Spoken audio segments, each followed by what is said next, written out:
7월 2일 수요일 매일 성경 묵상을 시작합니다. 오늘 묵상할 말씀은 요한계시록 1장 1절에서 8절입니다. 요한계시록 1장 1절에서 8절의 말씀을 제가 봉독합니다. 예수 그리스도의 계시라.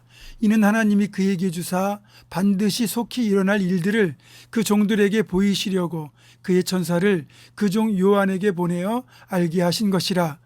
요한은 하나님의 말씀과 예수 그리스도의 증거 곧 자기가 본 것을 다 증언하였느니라. 이 예언의 말씀을 읽는 자와 듣는 자와 그 가운데에 기록한 것을 지키는 자는 복이 있나니 때가 가까움이라. 요한은 아시아에 있는 7 교회에 편지하노니 이제도 계시고 전에도 계셨고 장차 오실 이와 그의 보좌 앞에 있는 7 영과 또 충성된 증인으로 죽은 자들 가운데에서 먼저 나시고 땅의 임금들의 머리가 되신 예수 그리스도로 말미암아 은혜와 평강이 너희에게 있기를 원하노라. 우리를 사랑하사 그의 피로 우리 죄에서 우리를 해방하시고 그의 아버지 하나님을 위하여 우리를 나라와 제사장으로 삼으신 그에게 영광과 능력이 세세토록 있기를 원하노라. 아멘. 볼지어다 그가 구름을 타고 오시리라. 각 사람의 눈이 그를 보겠고 그를 찌른 자들도 볼 것이요 땅에 있는 모든 족속이 그로 말미암아 애곡하리니 그러하리라. 아멘. 주 하나님이 이르시되 나는 알파와 오메가라. 이제도 있고 전에도 있었고 장차 올 자요 전능한 자라 하시더라. 아멘. 네, 오늘부터는 요한계시록을 묵상하게 되는데요. 사실 요한계시록은 목회자들도 쉽게 해석하고 풀이할 수 있는 성경이 아닙니다. 환상과 묵시, 예언과 상징들이 복잡하게 얽혀 있어서 충분한 사전 지식을 가지고 살펴봐야 합니다. 그렇지 않으면 엉뚱한 쪽으로 해석하기 쉽기 때문입니다. 사이비, 이단의 경우 충분한 연구 없이 자신들의 입맛대로 요한계시록을 해석하여 전혀 엉뚱한 방향으로 풀어서 성도들을 미혹한다는 특징이 있습니다. 그렇기에 더욱 조심스럽게 접근해야 됩니다. 특히 여기에서 말세의 징조나 재림의 시기 등을 구체적으로 찾아내서 제시하는 것은 정말로 위험합니다.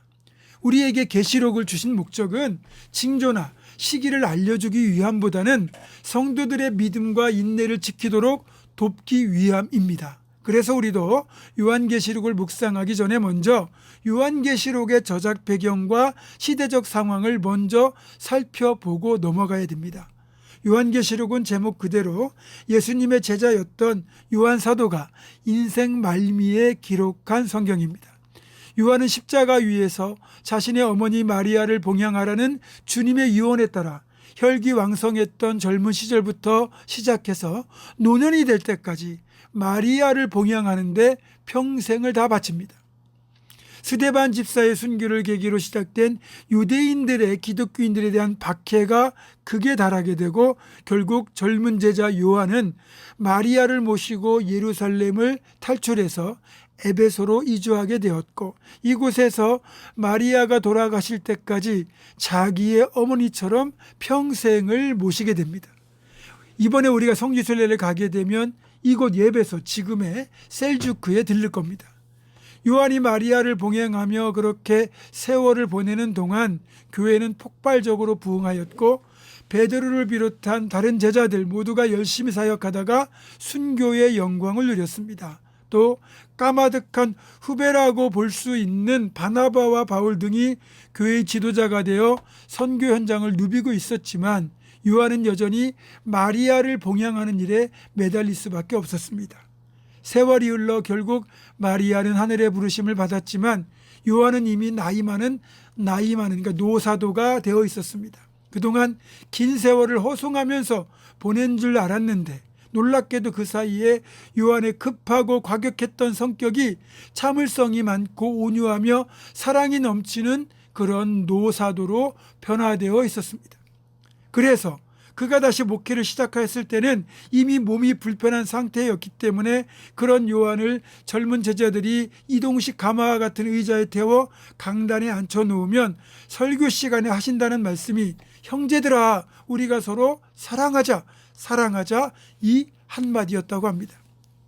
놀랍게도 요한 사도의 이 짧은 말에도 에베소의 많은 성도들이 정말로 감동하고 은혜를 받았다고 하죠. 그러나 노구의 사도 요한은 로마의 도미티안 황제 치하에서 기독교에 대한 박해가 크게 달했을 때 결국 체포가 되어 반모라고 하는 섬으로 유배를 당하게 됩니다. 이때 유배된 반모섬에서 요한이 환상 중에 본 내용을 글로 기록한 성경이 바로 요한계시록입니다. 그러니까 이런 시대적 상황을 배경으로 본다면 요한계시록의 기록 목적은 분명합니다. 극심한 박해에도 불구하고 주님께서 이 모든 걸 지켜보고 계시고 알고 계시고 적그리스도로 표현된 도미티안 황제의 박해가 아무리 극심할지라도 끝까지 믿음을 지킨 성도들은 반드시 승리한다. 이 사실을 계시록을 통하여 알려주고 있는 것입니다. 그리고 이때는 주님이 승천하시고 난 뒤 약 50에서 60년 정도 뒤에 일어난 일입니다. 이걸 참고하시고요. 이제 오늘 본문 1절은 이렇게 시작합니다. 예수 그리스도의 계시라. 즉 이것은 요한의 창작이 아니라 실제로 주님께서 계시를 통해 알려주신 내용이라는 사실을 분명히 하고 있습니다. 즉 예수께서 알려주셨기에 하나님의 말씀 성경이 되는 겁니다. 하나님이 그에게 주사 이렇게 되어 있잖아요. 계시의 계획자가 하나님이시라는 것을 분명히 밝히고 있습니다. 또 반드시 속히 될 일, 이 말은 이미 이루어진 내용도 있을 것이고 아직 이루어지지 않았다 할지라도 하나님의 관점에서 보면 속히 될 일이라는 것은 분명합니다. 또 이 예언의 말씀을 읽는 자와 듣는 자와 그 가운데 기록한 것을 지키는 자가 복이 있나니 이렇게 되어 있죠. 여기에서 말씀을 읽는 자는 단수로 되어 있고 듣는 자와 지키는 자는 복수로 되어 있습니다. 당시 예배의 모습을 여러분이 연상하시면 되는데 그 당시는 성경책이 교회마다 한 권 정도밖에 없습니다. 따라서 공예배를 드릴 때 성경을 낭독하는 낭독자가 있었고 회중들은 낭독되는 말씀을 들었고 또 지켜야 했습니다. 그래서 읽는 자도 듣는 자들도 지키는 자들도 모두가 복이 있다고 말합니다. 그러니까 하나님의 말씀은 어떻게든 가까이 하는 것이 복이 됩니다. 자주 듣고 자주 읽고 자주 묵상하고 자꾸 지키기 위해 애쓸 때 그것이 우리에게 영육간의 큰 복이 됩니다. 결론적으로 이 모든 말씀은 오직 우리를 위하여 주신 것입니다.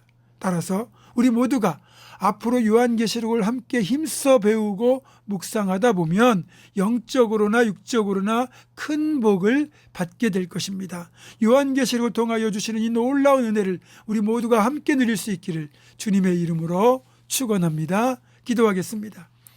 우리의 믿음을 굳건하게 하시기 위하여 어떤 상황에서도 흔들림 없도록 하기 위하여 우리에게 계시록의 말씀을 주셨습니다. 이 사실을 기억하며 우리가 처한 환경에서 어떤 유혹과 박해가 있다 할지라도 끝까지 흔들림 없이 우리와 함께 하신 주님 붙들고 믿음으로 살아가는 우리 모두가 되게 하여 주시옵소서. 예수님의 이름으로 기도하옵고 이제는 우리 주 예수 그리스도의 은혜와 하나님의 사랑과 성령의 교통하심이 어떤 상황에서도 오직 예수 그리스도를 붙들고 믿음으로 살 것을 굳게 결단하는 사랑하는 모든 성도들 이들의 삶과 가정과 생업과 앞날과 우리 교회 위에 지금부터 영원토록 함께 하시옵기를 간절히 축원하옵나이다.